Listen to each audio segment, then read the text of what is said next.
फितना जो आजकल है, इसको मैं फितने के नाम से पुकारती हूँ, वो ये मौक़िफ़ नहीं था कि आप हुकूमत में जब तक मैं रहूँ तब तक जो जनरल बाजवा साहब हैं वो भी बहुत अच्छे हैं, उनकी तारीफ़ों के ज़मीन आसमान कलाबे मिला रहे थे। और इस्टेब्लिशमेंट पाकिस्तान की, इमरान जब प्राइम मिनिस्टर था उस वक्त इस्टेब्लिशमेंट बेहतरीन इस्टेब्लिशमेंट थी। जैसे ही इमरान खान साहब पावर से निकले, दफ्तर से निकले, तो बाजवा साहब में भी उनको प्रॉब्लम्स नज़र आना शुरू हो गई, इस्टेब्लिशमेंट में भी प्रॉब्लम्स नज़र आना शुरू हो गई। तो इक़्तिदार में मैं रहूँ तो सब ठीक है, इक़्तिदार से मैं बाहर आ जाऊँ तो सब ख़राब है।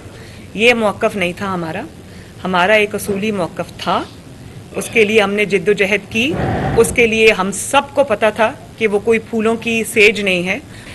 जो मुशर्रफ ने जब टेक ओवर किया तो नवाज शरीफ साहब को अटक किले में फेंक दिया जाके, और हथकड़ियों उनके जो सीट्स थी, सीट जो थी उनकी जहाज़ की, उनको एक जब मेरा ख्याल है अटक से शायद कराची लेके जाया जा रहा था, 99 की ये बात है।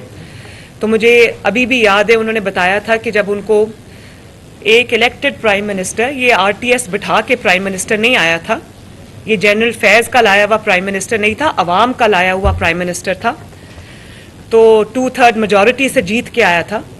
तो उनके जब हाथ उन्होंने बांधे सीट के साथ, तो नवाज शरीफ साहब नहीं रोए, उनके हाथ पे आंसू गिरे। जो शख्स उनको उनके हाथ सीट से बांध रहा था और हथकड़ी लगा रहा था, उसके आंसू थे जो उनके हाथ पे गिरे।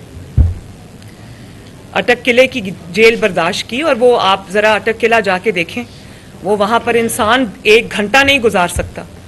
14 महीने तब जेल काटी, नहीं रोए। 1 साल अब जेल काटी, नहीं रोए। मैं अपनी बात तो करती नहीं, डेथ सेल में रहकर आई हूँ 50 डिग्रीज के अंदर। एक चारपाई थी मेरे कमरे में, बाथरूम और कमरा इकट्ठा था। दबाव मेरे पे तो कोई नहीं है, ना हमारी जमात पे, बल्कि अब दबाव उन पे है कि उन्होंने जेल भरो तहरीक का ऐलान किया, तो मैं इंतज़ार कर रही हूँ कि वो जेलें भरें आके। और बिस्मिल्लाह जो है वो ज़मान पाक से होनी चाहिए। पहले ज़मान पाक में जो छुप के बैठे हुए हैं और अपनी फ़र्स्ट लाइन ऑफ डिफेंस में ख़वातीन को रखा हुआ है, तो उनको हटाएं, उनको कहें कि नहीं, मैंने जेल भरो तहरीक का ऐलान किया है, मैं सबसे पहले मैं खुद जाऊँगा जेल भरने के लिए। तो मैं तो इंतज़ार में, और राना साहब ने कहा है कि हम इंतज़ार में, हम तो अपनी आंखें नज़रें बिछा के बैठे हुए हैं कि आएँ, तशरीफ़ लाएँ, आपको भी पता चले कि जेल क्या होती है, आपको भी पता चले डेथ सेल क्या होता है, आपको भी पता चले कि कुर्बानी क्या होती है।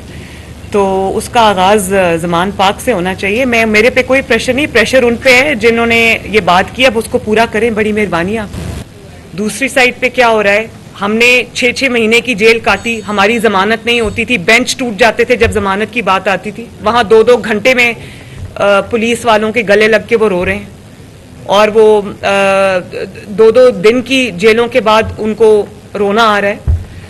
तो उससे मुझे ये समझ आई कि भाई ये तो पॉलिटिकल पार्टी थी नहीं, भानुमती का कुंभा एक जोड़ा हुआ था, इधर से लोग उठा के, उधर से मुस्लिम लीग नून के लोग तोड़ के, किसी और पार्टी के लोग तोड़ के, उनको किसी को डराया, किसी को धमकाया, किसी को डिस्क्वालीफाई किया, और ये पार्टी वजूद में आई। जब आप इस तरह की पार्टी ज़बरदस्ती जोड़ेंगे, वजूद में आएगी, जिनकी कोई पॉलिटिकल स्ट्रगल नहीं है, जिन्होंने हमेशा बैसाखियों के सहारे सियासत की है, तो जब उन पे मुश्किल वक्त आएगा, तो अभी तो उन पे मुश्किल वक्त आया ही नहीं।